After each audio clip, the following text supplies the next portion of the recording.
So about 2 months ago, I made a video talking about my top 10 favorite video games, and then I got a recommendation to do one on movies. Now I know I'm super late on this, but there's a reason. See, now when people ask me, hey, what's your favorite music, for example, I just get to overthinking, like, okay, should I tell them the truth or should I just say, yeah, I heard that new Drake, you know what I mean? So I just got to overthinking it. Then when I got to making the list, right, I was like, nah, I can't even make this video. Like these movies is too weird. I don't even want to come on here embarrassing myself like that. I can't even do it. Like, nah, I ain't finna make this video. It's really not that big of a deal. So we here, if I keep overthinking it, y'all wouldn't be watching the video right now. So screw it. We just gonna make the video, okay? So the first movie I'm gonna be talking about is actually a pretty lesser known one, and then the others are technically independent films. And the general things about these movies that I'm going to be talking about for the most part is that they're pretty much low budget and they don't have a lot of restrictions on them that a lot of movies that get played in bigger theaters do. So they had a lot more freedom as far as creative control goes. And these movies are generally considered cult classics, so they have their own tight-knit fan base that kind of still follows the movie years and years later. But yeah, so maybe one day I should make a video on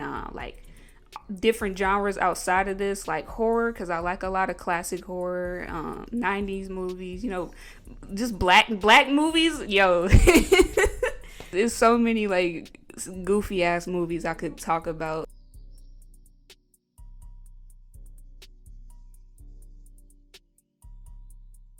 Now the films in this particular video are going to be focused on the coming of age genre, starting with Raising Victor Vargas. The movie came out in 2002 and it takes place in the Lower East Side of New York City in the early 2000s. We follow the daily activities of three siblings, Victor, Vicky, and Nino, during a random summer living with their grandma in a small crowded apartment.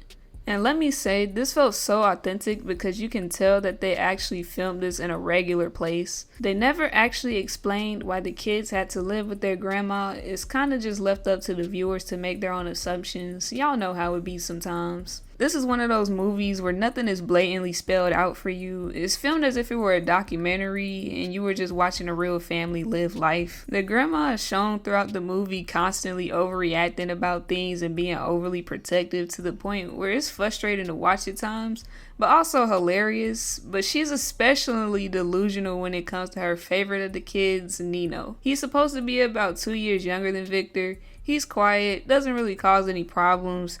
He's shown playing the piano a lot on some Ray Charles shit, which is kind of a plot device. It's something the grandma really tries to use to settle down the dysfunction of the house at times. She thinks seeing Nino play the piano for everyone will just make the kids get along again.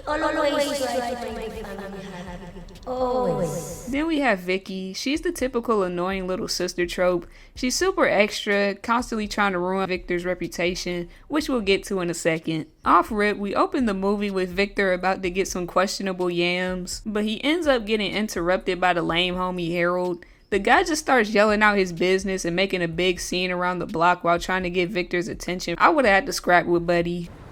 Yo, Victor, what the fuck you doing over there? Yo, you're in the wrong floor. Vicky overhears Harold's loud ass yelling outside and looks out the window and recognizes whose apartment he's in. Then Victor rushes back to their apartment so he can stop Vicky from trying to tell everyone, and he ends up throwing the phone out the window. That man clearly was not trying to risk his reputation. It was kind of too late though, so his sister and his homie both start cracking jokes on him because the girl is overweight. They really ain't have to do her like that. Victor decided right then and there that he needs to step his game up and find a rebound. So later on that day, he tries to talk up the girl at the pool that everybody on the block wanted. It's kind of messed up because he clearly just wanted to use her in the beginning to make himself look good, but that's just his character. They're really trying to sell that 2000s light-skinned nigga with the curly hair thing. Really, it's just giving off Corbin Blue vibes from High School Musical, but whatever. Judy wasn't really feeling it though. Victor heads back home after not getting any play, and the grandma and the kids are arguing about the phone being thrown out the window earlier, which is pretty understandable because back then that was the only way anyone could communicate. So Victor. Eventually everyone calms down and Ray Charles plays the piano for the family again. It seems like things are gonna be okay from here, but of course that's short-lived before they start arguing again. Victor heads down to the basketball court to talk with this kid he saw Judy with earlier, But it turns out that the kid is her brother Carlos. He has a funny lisp and kind of sounds like Mike Tyson. She's my sister, you asshole. Plus he's real awkward, he just like me. Victor asks Carlos to hook him up with Judy, but Carlos refuses unless Victor lets him see his sister too. How will you feel if a person came up to you telling you they want to go out with your sister? You crazy? You know my sister? She's fucking retarded. Fat. He actually ends up conveniently running into her on the street again, so he sees no use for Carlos anymore. But this time she actually gives in and they walk back to his apartment. That Papi Chulo right there, that's me, of course.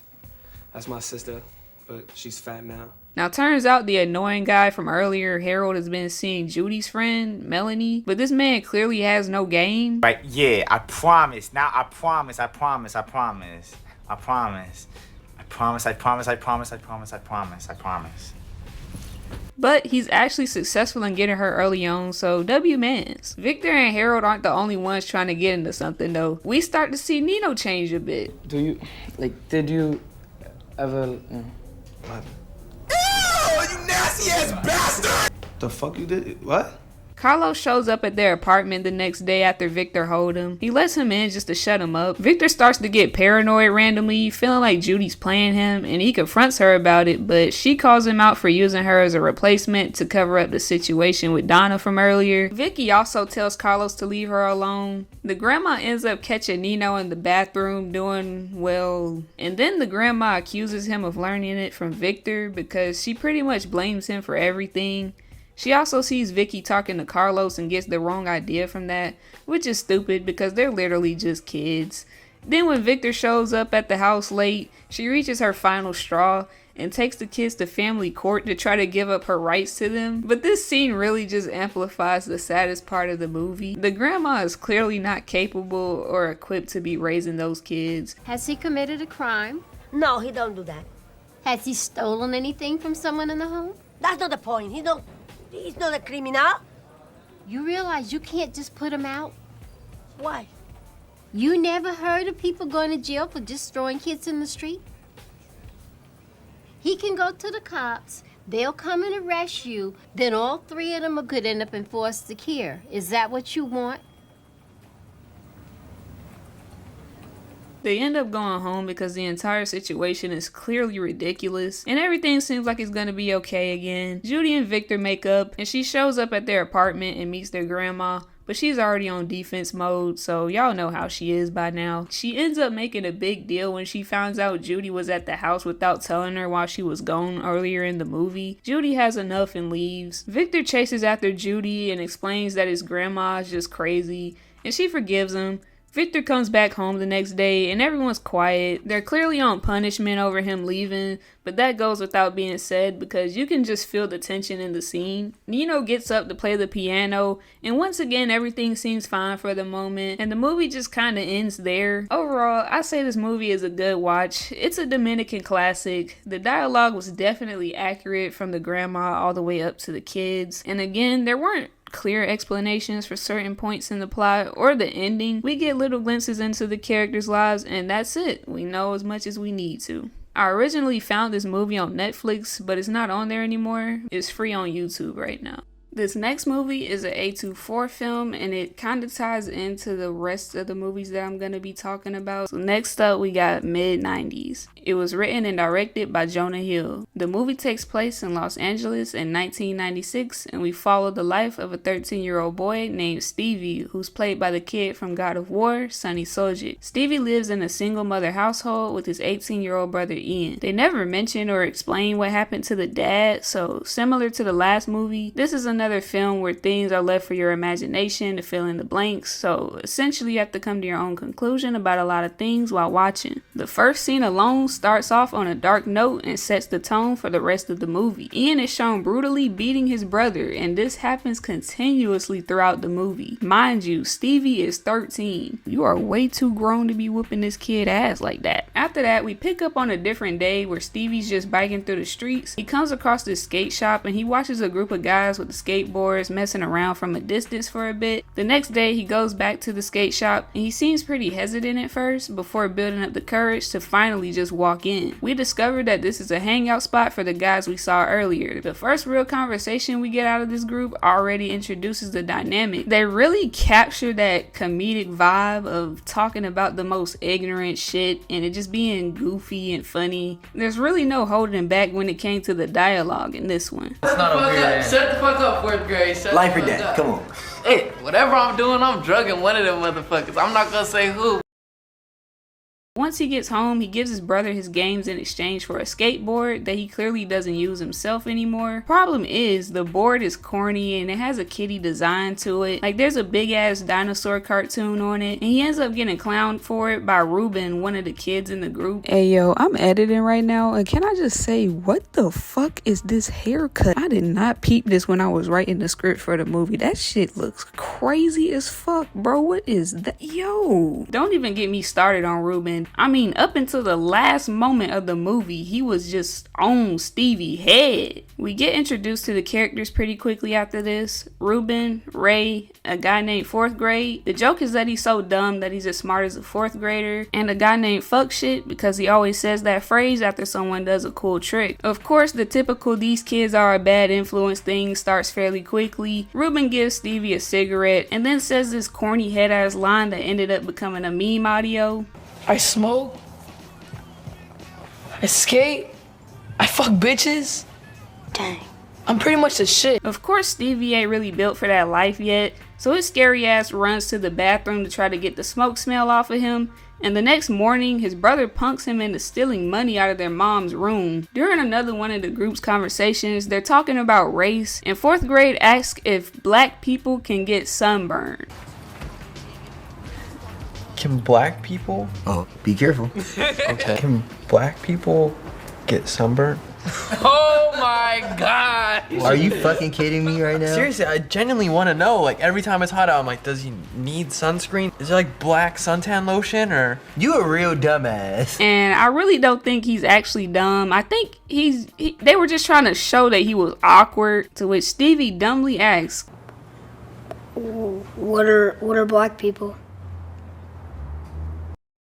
and from that point onward, they start calling him Sunburn. And this part had me in tears when I first watched it. I swear to God, this is actually a funny ass movie. Stevie starts going closer and closer to the group, and Ruben starts seeing him as a threat because Stevie took his spot without even having to try hard. And actually, he's more respected than Ruben, as you can see from the dynamic. Just showing the courage to try to make the roof jump alone made them rock with Stevie even more. I felt like it was pretty funny how Ruben was talking all that shit, but backed out at the last moment. Real hater stuff. After the failed trick, he goes home with an injury, and his mom grows more concerned about who he's hanging out with all of a sudden. Ruben grows increasingly more jealous because Ray gives Stevie a free board, which, can I just say, Ray is the best character in the movie. Everybody needs a Ray in their life. However, they still do a good job of making you feel for the characters that you're not necessarily supposed to like, because they hint at the fact that Ruben has a troubled home life himself. They showed him acting like he was gonna walk in before the car drives off and Stevie sees him skating away, obviously hinting at there being a reason he doesn't want to go home.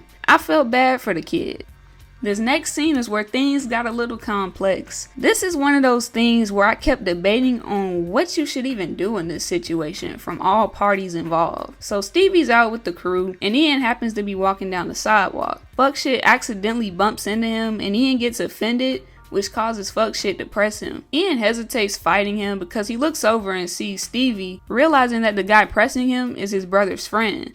So he saves his pride, backs down and walks away, even after everyone was taunting him. It's funny because Ian is bigger than the guy, so he might have been able to win the fight, but you have to take a few things into consideration. One, he felt bad because he didn't want to mess up the dynamic between his brother's friends by fighting them. Two, he could have got whacked on the head with that skateboard. This scene really makes you feel bad for both Ian and Stevie, because on one side you have Ian, the older brother, getting his ego hurt in front of his little brother that he beats on, but when confronted by someone his own age, he walks away. It makes you wonder what you would think or do if you were Stevie in this situation too, because no matter what, Of course you don't want to see your own brother get beat up, but at the same time, it makes you feel embarrassed for him because of what he does to you behind closed doors, but realizing he has no courage to stand up for himself. Once Stevie gets home, they throw in a hint that Stevie's mom might be a prostitute. We see an unknown man walk out of her room, which actually happens to be Harmony Korine, the guy that wrote the extremely controversial movie Kids, which some people consider to be the real or original mid-90s. I just take this as them possibly paying homage to the film, and I thought it was a cool little detail. After that, Stevie and Ian sit on the couch, and Ian kind of opens up about his childhood, just enough to get a point across, but without saying anything too specific. He hints at his mom neglecting him or abusing him when they were younger, and he says that their mom was a lot different towards him before Stevie was born, which could also be an explanation for why he resents Stevie. He says that she used to have a lot of guys over, which just goes back to the theory about the random guy in the house. You can take what you want from that conversation, but there's clearly a lot of dysfunction that gets ignored, and Ian has a lot of repressed issues that he acts out on with anger. We get just a small glimpse at why Ian might act the way he does. After this, Stevie ends up going to the party that night where he hooks up with the girl, and this scene actually caused a lot of controversy, which in my opinion is very understandable because the actress Alexa Demi was 27 at the time of filming. And it's also pretty sketchy that she lied about her age for so long to make it seem like she was in her early 20s back then, but she was a full-grown adult. She's in her 30s now, and Sonny was only 11. If it was the other way around, nobody would have let that happen, and it's wrong either way. But I'm not gonna pivot too much from the point of the video, so that's very weird though. I think it was pretty symbolic how he walks out of the room and they got the slow motion going. It's kind of this moment of like, yeah, you know, Stevie's really changing now. Unfortunately, this kind of leads to him feeling himself a little too much, and his brother, in a blind rage, beat him up once again after Stevie finally kind of stood up for himself. And I feel like this caused him to finally realize how weak he truly was. Tension between Stevie and Ruben is still building up while all of this is going on, and eventually they end up throwing hands. The group leaves the function after that, and Fuckshit had been drinking all day because he's basically an alcoholic now. Ray was talking to Stevie earlier about how fun he used to be until he started acting like a dickhead, but he's the only one with the car who knows how to drive. So reluctantly, everyone gets in, and his drunk ass ends up crashing the car. Stevie ends up in the hospital, and everyone comes to visit him, including his brother Ian, who ends up giving him one of his orange juices, which we've seen him drink multiple times throughout the movie. And he even got into a fight with Stevie partially over an orange juice kinda earlier. I think this shows that Ian was finally willing to share his things with Stevie, because they made a huge point at the beginning about him wanting Stevie to stay out of his room and, you know, stop going through his shit. Hey, as a younger sibling, that's actually a really bad habit that we do, because, like, you know, your older siblings, they be having all the cool shit, you know what I mean? Like, I ain't gonna lie, I used to be that little annoying sibling going all through my brother and my sister's stuff. You know, I'm playing their games, I'm reading their journals, I'm looking through their magazine. I want to know what's going on too. Fourth grade ends up playing a compilation of videos he recorded throughout the course of the movie for everyone to watch. And then the movie just kind of ends abruptly there. Again, we get a glimpse into the turning point of Stevie's life, and that's it. Just like the last movie, we don't get to learn much about anyone's background past what little hints they show us. I think this movie does a good job of showing the complexity of people's lives without actually showing it or over explaining it to you. Some things are better left unsaid sometimes. They still manage to get the message across. I wasn't alive yet, so I can't for sure myself say how accurate the movie was to the mid-90s, but I feel like they did a good job from a viewer standpoint, and the dialogue was on point too. The 90s was a different time, so the things that were acceptable to say back then definitely wouldn't fly today. And I like that they weren't scared to say certain things, because, you know, this movie is focused on a young group of dudes, and that's just how they talk, you know. They didn't really care to make it more, you know, PC.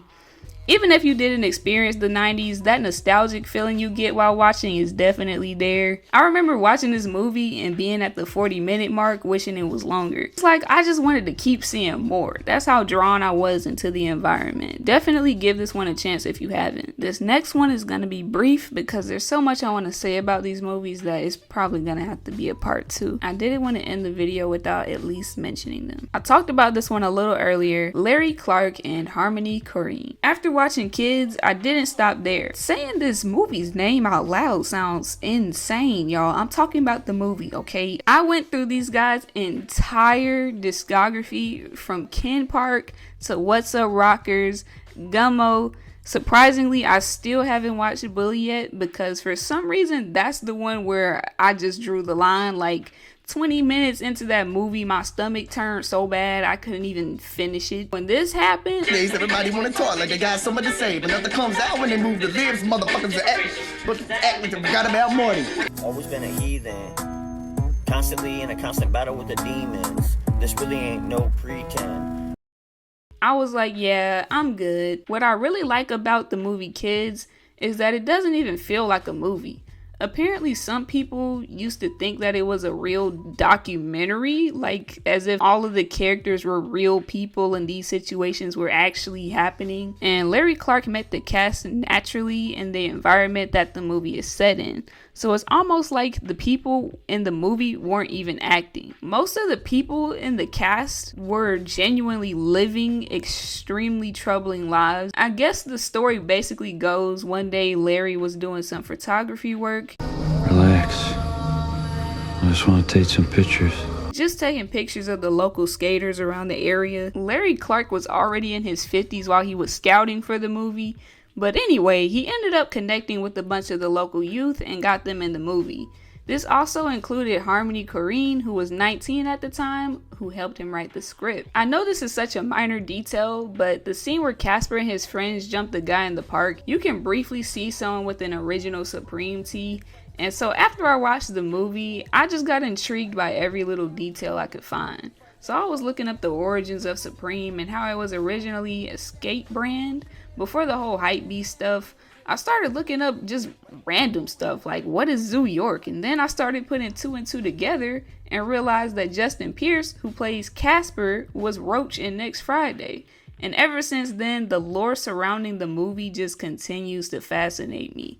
Apparently, they released a documentary in 2021 called We Were Once Kids that gives us more background details that weren't really known about the process of making the film and the lives of the kids that acted in it.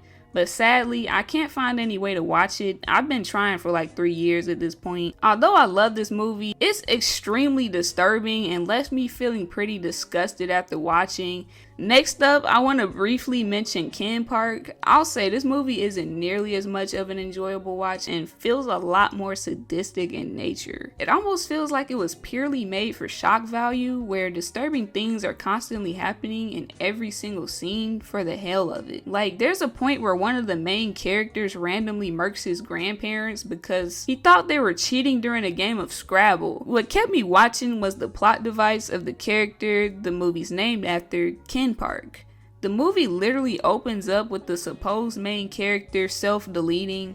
I'm not gonna give a full breakdown of the movie just yet because I don't want to drag this on for too much longer. So that's about all I have for now. I've actually been meaning to make this video for a very long time. There's a lot more movies I could really go in about. But yeah, man, I'm gonna catch y'all when I can. Peace out. Take care, y'all.